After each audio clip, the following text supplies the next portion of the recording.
अनुराग भदौरिया जी, मैं सीधे आपके पास आते हुए, देखिए 2014, 2017 और 2019 तीनों ही बार बार ये नैरेटिव गढ़ने की कोशिश तो की गई ना। और 2019 जब आप और आरएलडी साथ साथ थे, उस समय भी बताने की कोशिश की गई कि देखिए जाटों के लिए तो हमारी ही पार्टी ज्यादा बेहतर है, जाट नहीं जाए बीजेपी के साथ। उसके बावजूद वो बीजेपी के साथ गए और आप में और भारतीय जनता पार्टी में 2019 में कितना बड़ा फर्क रहा। तो 2022 में भी अगर वही बात गिनाई जाएंगी तो आपको लग रहा है कि असर पड़ेगा और इससे समाजवादी पार्टी गठबंधन को फायदा मिलेगा? अनुराग भदौरिया जी, देखिए, एक अभी भारतीय जनता पार्टी के प्रवक्ता कह रहे थे कि उत्तर प्रदेश में 5 साल में वर्दी का रसूख हुआ है। वर्दी का कितना दुरुपयोग है मैं बताता हूँ। रात के अंधेरे में इसी वर्दी के सारे दलित बच्ची का हाथरस में पेट्रोल डाल के अंतिम संस्कार कर दिया गया, जिसको अभी तक किसी की कोई कार्रवाई नहीं हुई। इसी वर्दी का सहारा लेके इन्होंने मनीष गुप्ता नामक व्यक्ति की पीट पीट के हत्या कर दी, कोई कार्रवाई नहीं। इसी वर्दी का सहारा लेके इन्होंने विवेक तिवारी के यहाँ पे गोली मार के हत्या कर दी, कोई कार्रवाई नहीं। इसी वर्दी का सहारा लेके उन्होंने लखीमपुर में एक बच्ची के साथ अन्याय हुआ, चीरहरण हुआ, कोई कार्रवाई नहीं हुई। इसी वर्दी का सहारा लेके जिला पंचायत सदस्य को इन्होंने उठा उठा के उनको डरा के धमका के जिला पंचायत अध्यक्ष ही जीती, जिसका वायरल वीडियो आपने देखा होगा कि डीएम क्या कह रहे थे कि अगर 2 मिनट के लिए हमें ये कैमरा हटा दो, मैं इनको ठीक कर दूंगा। इसी वर्दी का सहारा लेकर उन्होंने लखीमपुर में किस तरह किसानों को रौंदा गया और रौंदने वाले के पिताश्री को गृह राज्य मंत्री बनाया गया है।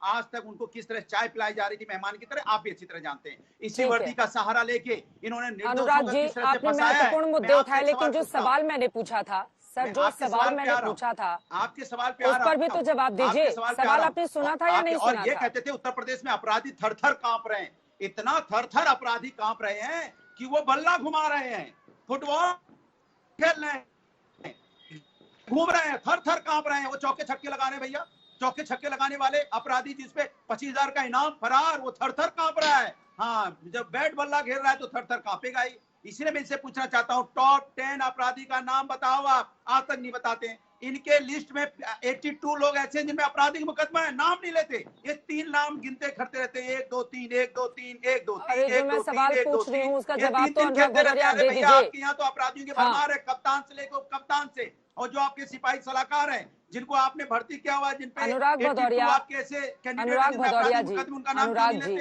एक सेकेंड, जो सवाल मैंने पूछा है क्या आपने सुना? 2019 में सपा और आरएलडी साथ थे या नहीं थे? बिल्कुल साथ थे। अब आप सवाल पूछिए। उसका रिजल्ट क्या हुआ? रिजल्ट 2022 में भारतीय जनता पार्टी साफ हो जाएगी। रिजल्ट 2022 में देखना, 10 मार्च को देखने को मिलेगा ना आपको।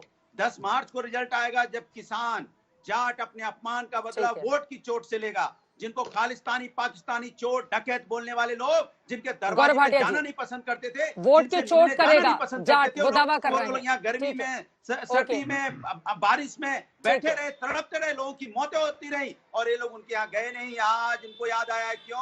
आपका जवाब वो शांति से सुन रहे थे, अब उनको भी बोलने दीजिएगा, ठीक है? अनुराग जी, वोट सड़क गया, अब हार इस कदर गौरव भाटिया जी जवाब दीजिए। वो कह रहे हैं कि अब 10 फरवरी को वोट की चोट करेगी जनता, ठीक है? ओके, प्लीज अब जवाब सुनिए। रोड पे छोड़ देगा, ठीक है? आपको रोड पे भटकना पड़ेगा। अभी तो दरवाजा, अभी तो घर पे बुला रहे हो, इसके बाद आपको घर घर जाना पड़ेगा, रोड पे घूमना पड़ेगा। अनुराग जी, प्लीज अपनी बात खत्म कीजिए, अब जवाब सुनिए।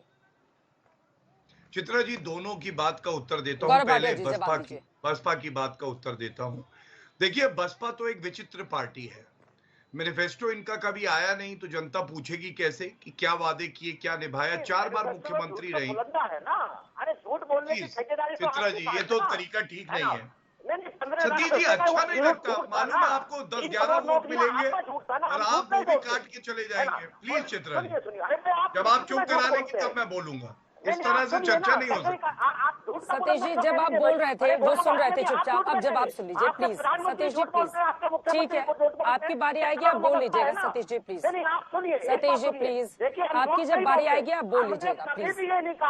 कि हम ये करेंगे, उसके बावजूद भी बहुजन समाज पार्टी की सरकार थी। अगर आपराधिक कोई भी व्यक्ति हो, चाहे वो बीजेपी का लीडर हो या किसी, आप जवाब सुन लीजिए। गौरव भाटिया जी जल्दी से प्लीज। सतीश जी, ये गलत बात है। अभी मेरा सवाल गौरव भाटिया से था, आप बीच में मत कूदिए प्लीज। ये गलत तरीका है, ये गलत तरीका है। सतीश जी प्लीज, ठीक है? ओके, जनता के बीच में नेता को दिखना चाहिए। हाथरस की बात बार बार आप लोग हर मंच पर गिनाते हैं। अभी मैं 2-3 दिन पहले गई थी हाथरस की उस बेटे के घर में। मैंने पूछा कि अपनी राजनीति करने के बाद क्या किसी नेता ने सुध ली? कोई भी नहीं पहुंचा था। सर सुनिए ना, सतीश जी सुनिए ना, एक सेकंड सुनिए। बहुत सारे मुद्दों पर सरकार तो घिरी हुई है ही और होना भी चाहिए, लेकिन अगर राजनीति चमकाने के बाद पीड़ित परिवार को भूल जाता है विपक्ष, तो उस पर भी सवाल पूछना चाहिए। अनुराग भदौरिया जी शांत रहिए आप। मैं गई थी। अनुराग भदौरिया जी चुप रहिए आप, सुनिए मेरी बात, सुनिए मेरी बात। अभी 4 दिन पहले मैं गई थी। पीड़ित परिवार की आंखों में आंसू थे। जिन लोगों ने राजनीति चमकाई उनमें से कोई नहीं पहुंचा वहां पर अपनी राजनीति खत्म करने के बाद। क्या बात करते हैं आप लोग? गलत तरीका है ये, बिल्कुल गलत तरीका है अनुराग भदौरिया जी। और बीच में मत बोलिए, बीच में मत बोलिए, बीच में मत बोलिए अनुराग भदौरिया जी। जाना चाहिए था ना आपको, जाना चाहिए था ना, ढांढस बंधाने ही सही जाना तो चाहिए था। राजनीति चमकाने के बाद आप लोग अलग हो जाएंगे और उसके बाद बार बार उस मुद्दे को डिबेट पे लेकर आएंगे। क्यों नहीं पहुंचे आप लोग उस परिवार के पास? आप समाजवादी से पूछ रहे हैं कि नौकरी, अरे नौकरी की बात नहीं है, परिवार के आंसू पोंछने की जिम्मेदारी होती है। सिर्फ नौकरी ही सब कुछ नहीं होता है। राजनीति मत चमकाइए इस तरह के मुद्दों पर, मत चमकाइए आप लोग राजनीति। गौरव भाटिया जी आप जल्दी से जवाब दीजिए। अनुराग भदौरिया की आवाज ठीक है। मैंने दिखाया है हाथरस की अपनी रिपोर्ट में, मैंने दिखाया है दोनों का चरित्र कि अगर नौकरी नहीं मिली है तो वहीं राजनीति चमकाने वाले नेताओं में से कोई भी नहीं गया। किसी ने एक फोन तक नहीं करके हालचाल पूछा। आप लोग क्या बात करेंगे? हर डिबेट में उस मुद्दे को लेकर आते हैं और उसका घर अकेला है इस समय। शांत रहिए आप। अनुराग भदौरिया जी, गौरव भाटिया जी जवाब दीजिए। धन्यवाद। चित्रा जी देखिए, बहुत धैर्य से मैंने सबकी पूछ रही हूँ मैं अनुराग भदौरिया, लेकिन राजनीति आप लोग जिस मुद्दे पर चमकाते हैं उस मुद्दे को आप लोग हर मंच पर तो लेकर आते हैं, लेकिन उस पीड़ित परिवार का हालचाल नहीं पूछते हैं। इस बात का दर्द है मुझे, इस बात का दर्द है। शांत रहिए आप। अनुराग भदौरिया की आवाज धीमी कीजिए, गौरव भाटिया जी को बोलने दीजिए। गौरव भाटिया जी ठीक है, ओके।